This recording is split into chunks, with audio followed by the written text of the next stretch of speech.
एक धर्मात्मा राजा राज किया करता, इसका नाम था चक्रवेणु। क्या नाम था? चक्रवेणु। बड़ा धर्मात्मा था। प्रजा से जितना भी कर लेता उतना सारा प्रजा के ही काम में लगा दिया करता, अपने पास नहीं रखा करता। और जो कर आया करता, जो कुछ करना प्रजा के लिए करना, वो अपने लिए, अपनी दिनचर्या के लिए, अपनी घर गृहस्थी के लिए खुद दोनों में अभी खेती करा करते, साधारण इंसान की तरह रहा करते। बड़े प्रसन्न थे, बड़े खुश थे दोनों मियाँ बीबी, काहे दिक्कत कोई नहीं, जो चाहतो सो हो जाया करतो। पर कागरे जो त्रिया चरित्र है, एक बार क्या होया, उसकी नगरी में एक उत्सव था, और उत्सव के अंदर जितने भी औरतें थी सारी इकट्ठी हुई। तो भाई कोई गहने पहन के, कोई मखमली कपड़े, कोई कुछ। और वो राजा की जो घरवाली थी, क्यों, उसका तो नियम था कि जितना कम आता करे उतना पब्लिक पर खर्चा कर देता, अपनी प्रजा पर खर्चा करता। और जो खुद कमाता, अपनी खेती बाड़ी करता, उस पर अपनी दिनचर्या करा करता। तो इतना कमा कर पाता कि जितना वो खा पी पाता।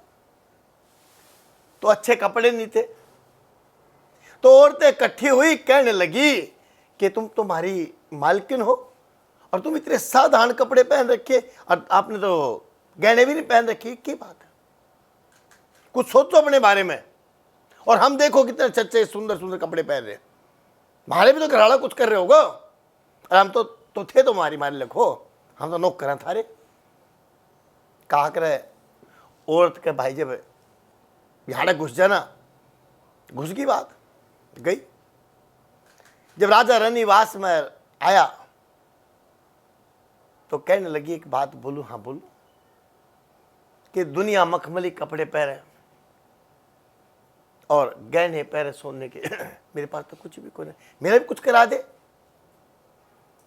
कहने लगा कि भाग्यवान है, मैं तो खेती बाड़ी में जितना बचा उससे थारा काम चालू, और उधर कुछ दुनिया तो कुछ लेता है कोई नहीं, जो कर आवे मैं जो प्रजा का है निवारण कर दूं, तो पैसे तो बचते ही कोई नहीं, पर लेकिन ठीक है, कोई बात चिंता ना करे, मैं तेरे लिए गहनों का भी इंतजाम कर दूंगा, तू टेंशन मत ले, परेशान मत हो।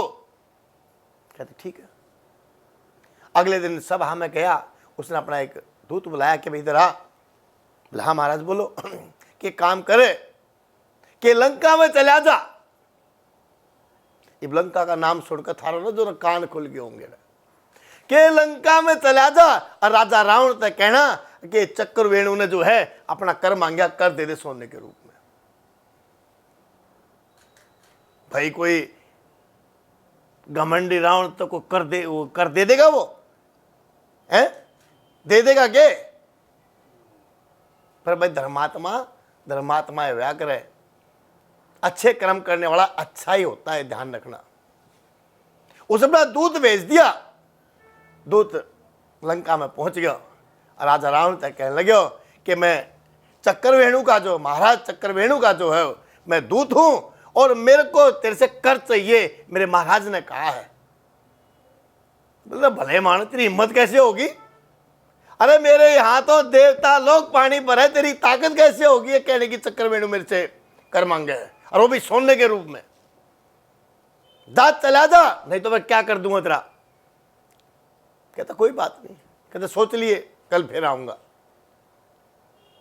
अब चक्रवेणु का जो दूत है नगरी में भ्रमण करता रहा, और रात में जो रनिवास में जो है रावण अपनी रानी के मंदोदरी के पास पहुंचा। भले आज तो बड़ा कमाल हो गया, भला इस धरा पे देखो रावण से कर लेने वाला पैदा हो गया। बोली बात के बात बता पूरी। बोला कोई चक्रवेणु नाम का राजा है, उसने अपना दूध भेजा मेरे पास कि जा राजा रावण से जो है, जो लंकापति रावण है, उससे कर ले का सोने के रूप में। तो वो बड़ी पतिव्रता थी। कहता पतिव्रता तो ज्ञान हो ना बहुत दूर तक का, शक्ति रूपेण थी वो भी। उन्हें ध्यान लगा कहती कि आपने कर दे दिया, तो भावड़ी हो रही है, मैं कर दूंगा। उसने उसकी ताकत कैसे होगी? तो कहने लगे आप उसका कर दे दो। कहता है तू बावड़ी हो रही है? तो चलो कोई बात नहीं। रात न सो गए, सुबह उठे, जब राजा रावण जान लग गया, कहता महाराज थोड़ी देर रुको, आपने कुछ दिखाऊंगी। तो दिखा ले, कोई बात। मंदोदरी का रोजाना का काम था, सुबह सुबह पक्षियां दाना डाला करती। तो कहीं आओ ऊपर, पक्षी और दाना डाला। कहते राजा रावण आपका प्रभाव दिखाऊं? बोले हाँ दिखा। कहने लगी कह रहे पक्षियों सुन लो, तुम्हें राजा रावण की कसम है, तो एक भी दाना चुग लो। क्या कहा कि तुम्हें राजा रावण की कसम है, तुम एक दाना भी चुग लो, तुम बचोगे नहीं। जब ने ये बात कही तो चुगते रहे कि तुम पागल है, क्या कह दिए? ये पक्षी है, ये मेरे पर भाव समझेंगे क्या? कहती रुको, शांति करो। कहने लगी तुझे राजा जो चक्षुर वेणु की कसम है, अगर किसी ने एक दाना भी चुगा तो मर जाओगे। जब उसको ये दी, कसम दी, तो सारे पक्षी रुक गए। एक कबूतरी थी वह चुगती रही। 2 मिनट बाद जो है देखा तो सिर फटा, खत्म। देखा, कहता ये इसलिए नहीं सुन पाई, ये बैरी थी, इसे सुना नहीं। इसने ये सुना होता तो यही बंद कर देती। कहता उसका प्रभाव देख। कहते नहीं तू झूठ बोल रहा है, तेरे को पता नहीं कि मेरे यहाँ तो देवता पानी भरना लाग रहे हैं, तू कैसी बात कर रहा है? तो इसने तुमने कोई जो छल कर है मेरे साथ, इसलिए मैं नहीं मानता। और ऐसा कह के चल पड़ा। पर भाई दूत तो दूत है, उसने तो अपने महाराज की आज्ञा पुगानी थी। जैसे राजा रावण अपने दरबार में जाकर बैठा है, दूत फिर पहुंच लिया कि महाराज को सोचा करके बारे में। बोला मैं और कर, बोला तो देना पड़ेगा। बोला मैं कर नहीं दिया करता, अरे भाई देना पड़ेगा। बोला चल नहीं दे, बोला मैं नहीं देता भाई। बोला ठीक है तो एक काम करो, आप मेरे साथ समुद्र किनारे घूमने चलो। राजा डरा, रावण तो डराया तो करता ही नहीं किसी से। तो चलो कोई बात नहीं, घूम लेते भाई, मेरा कौन सा कुछ काम है, मैंने कुछ करना है? मेरे तो जितने प्रजा इतनी बड़ी है कि सब कुछ कर सका है। राजा रावण उसके साथ टहलने के लिए जो समुद्र के किनारे चले गए। जब दूत था, दूत ने क्या किया, लंका बनानी चालू करी रेत की। किसकी बनाई? जो रेत हुआ ना, रेत की जो है, जो कि त्यों लंका बना दी। तो रावण तक कह रहे देखो तेरी लंका ऐसी है ना। यार तुम तो कमाल कर दिया, बिल्कुल सेम न्यू की यूं बना दी भाई, तो बड़ा बड़ा कारीगर है। बोला और देख। कहने लगा कि महाराजा चक्रवेणु की कसम है, तेरा ये दरबार टूटना चाहिए। उन्हें हाथ मारा तो जो रेत का दरवाजा था, सोची रेत का दरवाजा, बोला अपना दरवाजा देख। देखा तो भर भरा का जो दरवाजा उसने तोड़ा था ना, एक दिशा का, वो दरवाजा टूटा पाया। ने बोला कह बता जल्दी बोल। तो अगर चक्रवेणु का प्रभाव ही देखना है तो बता मेरे, उसकी कसम दूंगा तेरी नगरी भी खत्म होगी। जब उसने ये कहा तो रावण ने जो पैर पकड़े, बोला भाई तू डट जा, जो उतना चाहिए ले जा मेरे से, जितना सोना चाहिए उतना ले चल, पर बोलना मत, चुपचाप चल मेरे साथ। चुपचाप ले गया, सोना दे दिया, आगे जा। अगले सुबह दरबार में पहुंच गया भाई दूत कि जी लिया है मैं तो उसने रानी को बुलाया, राजा ने, चक्रवेणु ने, कि लो भी कितने तू गहने बनवा, जो कुछ चाह वो कर ले, तो परेशान मत तो। पर तो रानी कहने लगी कि महाराज ये तो बता दे यो लाए कहां से हो, आज तक तुमने कभी अपने घर में देखा नहीं, मैंने आपकी प्रजा में नहीं देखा इतना, सोना आया कहां से?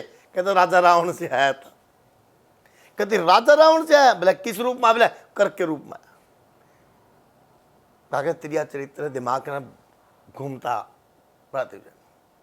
कि जब मेरे घर वाले का इतना प्रभाव है कि जिससे राजा रावण भी जो है, लंकापति रावण भी डरे है, तो मेरे को गहने की क्या जरूरत है? मेरे को गहने की जरूरत क्या है? बोले एक बार एक काम करो, दूत ने बुलाओ दोबारा। दूत बुलाया, कहने लगी सच में बता तू क्या बात हुई थी। बोला यूं यूं से जो कथा वहां हुई थी, जो बात वहां हुई थी उसने वही बताई। कहता है महाराज चक्रवेणु की कसम खाने से यो काम हो गया। बोले हाँ। तभी रावण ने जो सोना दिया। बोले हाँ। बोला जब मेरे घरवाला इतना बलवान है, इसका प्रभाव इतना है, राजा रावण जैसे भी डरे हैं, तो मेरे को गहने की क्या जरूरत है क्या? तो एक काम करिए और जाकर कह दिए उस रावण ने वापस दिया है सोना, कि तेरे सोने की जो है हमने कर नहीं लिया। राजा रावण चक्रवेणु ने जाकर दे दियो। तो रावण बोला भी कमाल है, कल तो ये मांगना आया था, आज इन्होंने वापस कर दिया, इस बात क्या है? तो घरवाली कहने लगी कि जिसका प्रभाव इतना बड़ा हो उसकी मैं पत्नी हूं। जो ब्रह्मांड में जहां चला जाए उसके नाम की दुहाई दी जाए, तो मेरे को गहने की क्या जरूरत है, कपड़ों की जरूरत है? उसका कहते व्यक्तित्व इतना तेज है। तो इसलिए कहा करें भाइयों, कभी भी किसी की देखा देखी पाप नहीं करना, किसी की देखा देखी पुण्य नहीं करना चाहिए। जो करना चाहिए अपनी सात्विक कमाई से, अपने कमाए हुए पैसे में से दान भी करना चाहिए। जो आदमी सचता से करता रहेगा उसके लिए कभी कोई दिक्कत नहीं आओगी। दिक्कत जब आओगी जब इंसान उठपटांग करेगा, दूसरे का हक खाना चालू करेगा। उसके घरवाली को समझ में आ गया कि आज जो कर के रूप में सोना आ तो गया, ये बिगाड़ करेगा मेरे परिवार का, कि मेरे घरवाले का इतना प्रभाव है, प्रभाव में एक भी दाग भी लग गया ना तो जिंदगी खत्म हो जाएगी। आज की कहें औरतें कि जो आज आन दिन दो गहने बड़े 4 और बनवा दे और ला कमा के ये और कर दे, नहीं। जिसने प्रभाव का पता हो, अपने घरवाले के प्रभाव का पता हो, उसकी कमाई का पता हो, उसको समझ जाना चाहिए कि मेरे को कहाँ तक सीमित रहना है।